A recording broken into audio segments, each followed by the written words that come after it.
Hello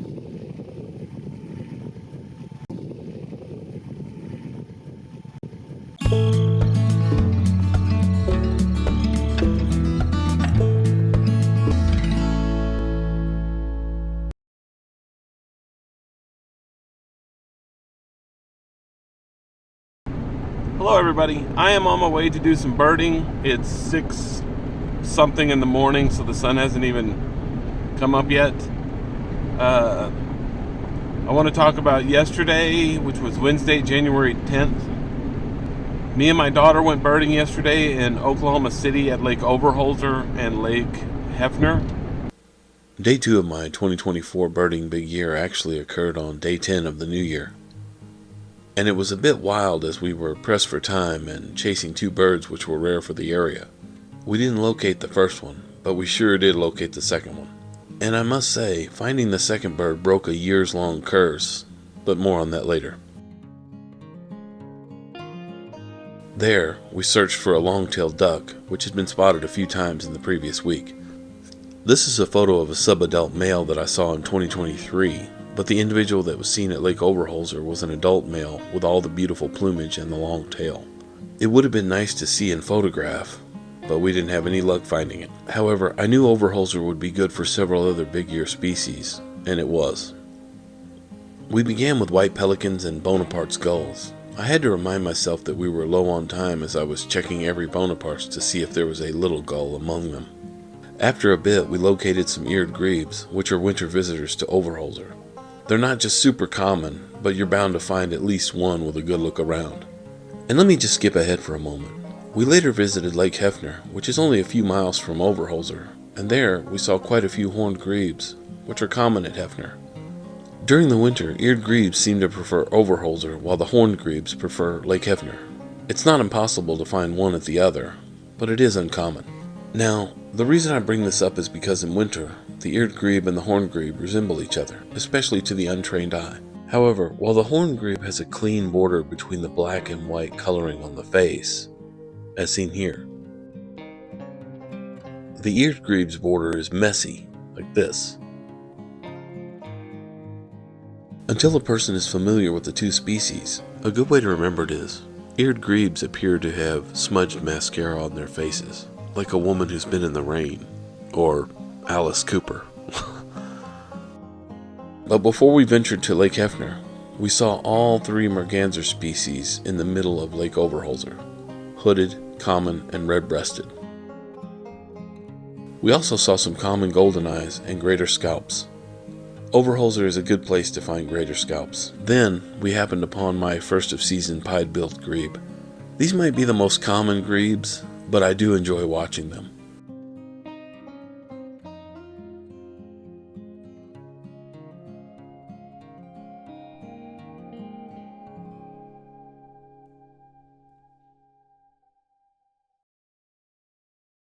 As we came upon the dam at Lake Hefner, it appeared that someone had driven through the wall. We wondered if the vehicle wound up in the lake. I searched and found out the wreck occurred in July of 2023. So this wall has been like this for about 6 months. Wow. Additionally, no one was injured in the wreck.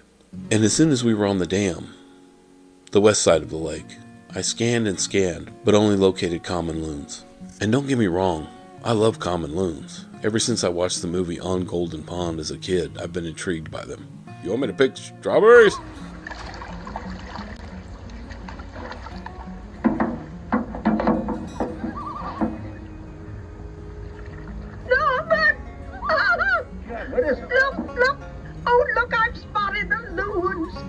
One of the sad things about them, however, is that during winter, when they are down south, they hardly ever make calls. The first time I ever saw a common loon was at Lake of the Arbuckles near Sulphur, Oklahoma.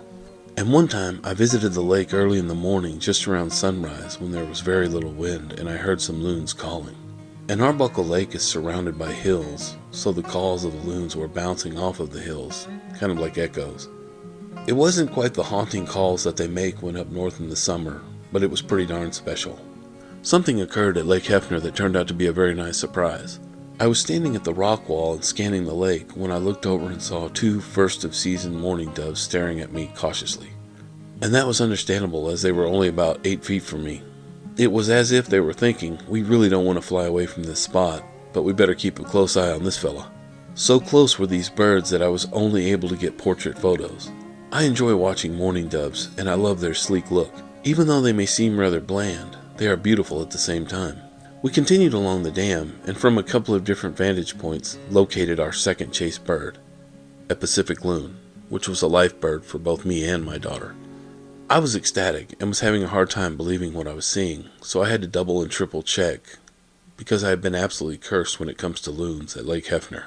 Anytime there were rarities reported, Pacific loons, red-throated loons, yellow-billed loons, I would go and look around but never find them, only common loons. But this time it was fairly obvious, even at a great distance.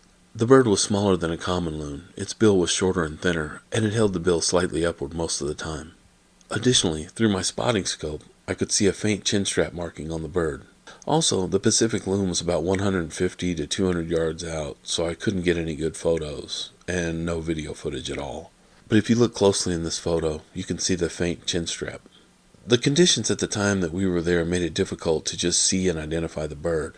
When you are on the Lake Hefner Dam on the north side early in the afternoon, looking across the lake to the south, the low winter sun makes for a blinding experience. Not only is it beaming down from above, but it kicks off of the water and hits you from below. However, I was so happy to just see the bird that it didn't bother me a bit that I didn't get good photos and video footage. Before leaving, we saw a couple of lesser scalps, which brought my year total to 70 species en route to my goal of at least 350 birds. And let me say, although greater scalps are slightly larger than lesser scalps, that information only helps with IDing the birds when they are together. So, when attempting to distinguish between the two species, look for a rounded head on the greater and more of a peaked head on the lesser, as seen here. Also, greater scalps have a greenish iridescence on their heads when the sun shines on them just right, while lessers have a bluish-purple iridescence on their heads. However, the heads of the lessers can sometimes shine greenish at a certain angle, so it's best to factor in the shape of the head as well to distinguish between the two birds. So we had a great day, and I don't know, I'm not sure exactly now, I don't have the list with me, but it was 10 or 11 birds I got to add to my big year list, plus I got the life bird, the Pacific loon. Thank you for watching. I hope you enjoyed the video. Please like and subscribe if you haven't already. We heard a loon. Oh, hello. I'm Randy from Randy's Natural World. I hope you enjoyed the video on... Big Year Update in Pacific Loon. Yes, that's it. Today I'm pretending to be a scientist. Maybe I'm doing research on a 5 o'clock shadow, I'm not sure. But that's neither here nor there. I'm hoping to speak to those of you who haven't subscribed yet. Here's a list of reasons why you should. It's free. You can't beat that price. Number 2, quality content. Always quality content. Number 3, YouTube allows unlimited subscriptions, so there's no reason not to. Anyway, number 4, are you a procrastinator? There's no need to procrastinate. And I know what you're thinking, Randy, I'll subscribe when I get around to it. Well, here's your round to it right here. Round to it. So go ahead and subscribe. Go ahead. A wise decision.